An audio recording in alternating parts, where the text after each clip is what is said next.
तर कायद्याच्या चौकटीत बसेल आणि कायद्यामध्ये घट्टपणे टिकेल असं आरक्षण देण्याचा आमचा प्रयत्न आहे आणि त्याच अनुषंगानं आत्ताची पावलं उचलली गेल्याचं उपमुख्यमंत्री एकनाथ शिंदेंनी सांगितलंय। ते 29 तारखेपासून 29 ऑगस्टपासून मुंबईच्या रस्त्यांवरती मराठा आंदोलकांची तोबा गर्दी पाहायला मिळत होती। निमित्त होतं अर्थातच मनोज जरांगे पाटील यांनी पुकारलेल्या मराठा आरक्षण आंदोलनाचं। कोर्टानं आखून दिलेल्या मर्यादेपेक्षा जास्त आंदोलक मुंबईत आल्यामुळे वाहनांच्या आणि आंदोलकांच्या गर्दीमुळे मुंबईच्या वाहतुकीत काही अडथळे येऊ लागले।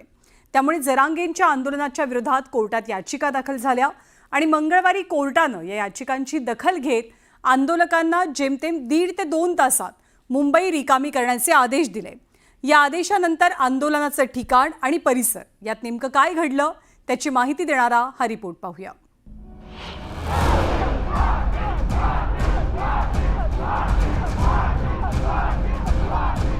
मराठा आरक्षणासाठी आझाद मैदानात सुरू असलेलं मनोज जरांगे पाटील यांचं आंदोलन विना परवानगी असल्याचं सांगत आंदोलनाचं ठिकाण रिकामं करण्याचे निर्देश मुंबई उच्च न्यायालयानं दुपारी 1:15च्या दरम्यान दिले। यावेळी जरांगे पाटील जोपर्यंत सांगणार नाही तोवर इथून हटणार नाही असा निर्धार आंदोलकांनी केल्याचं दिसलं। लवकरात लवकर आमची मागणी मान्य करावी, आमचं हक्काचं आरक्षण आम्हाला द्यावं, म्हणजे जेणेकरून आमच्यावर अन्याय होणार नाही। आम्ही काय हक्काच्या व्यतिरिक्त दुसरं काही मागत नाहीत आणि जोपर्यंत मनोजदादांचा आदेश येत नाही तोपर्यंत आम्ही कोणी आंदोलन हलणार नाहीत। एकीकडे कोर्टात सुनावणी सुरू असताना दुसरीकडे आझाद मैदानात मराठा आंदोलकांची गर्दी वाढली। जरांगे पाटलांच्या नावांच्या घोषणांनी आंदोलकांनी परिसर दणाणून टाकला।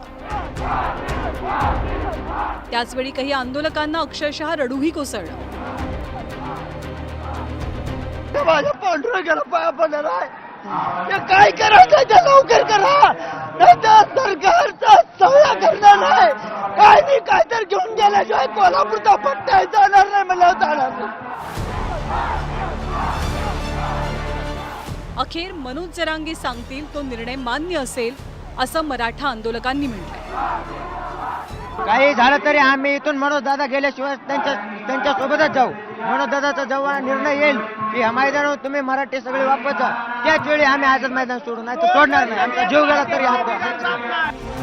याच दरम्यान न्यायदेवतेवरती आपला विश्वास असल्याचं सांगत सरकारनं आरक्षणाबद्दलचा मार्ग काढावा अशी मागणी आंदोलनकर्त्यांनी केली।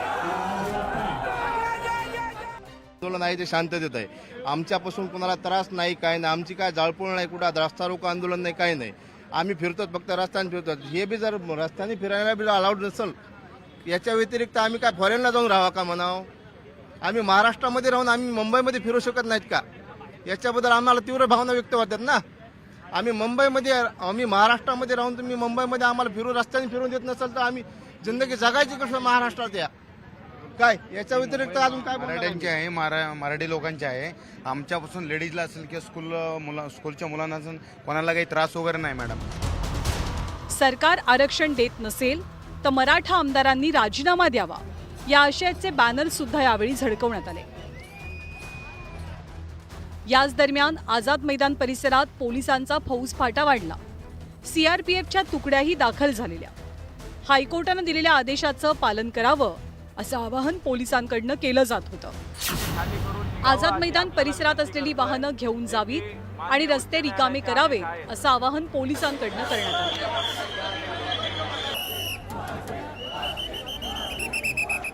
माननीय न्यायालयाने आपल्याला कल्पना आहे 3 वाजेपर्यंत खाली करा सांगितलं, नाहीतर ते आम्ही पाहणी करायला येऊ असं सुद्धा माननीय न्यायालय म्हटलेलं आहे। तर त्यामुळे प्लीज आपल्या कोणाच्या अगेन्स्ट काही जाऊ नये अशी विनंती आहे। तरी आपण सर्वांनी निघावा इकडनं। धन्यवाद। चला।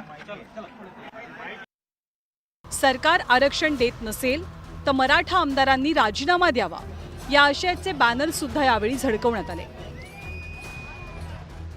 याच दरम्यान आझाद मैदान परिसरात पोलिसांचा फौजफाटा वाढला।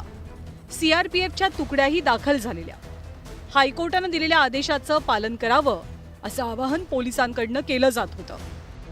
ऐका आणि जे उच्च न्यायालयाने आदेश दिलेले आहेत ते जर दादाही म्हणतात आपल्याला पाळायचे आहेत तर माझी विनंती आहे पोलीस ज्या सूचना देत आहेत ते त्यानुसार आहेत त्या कृपया ऐका।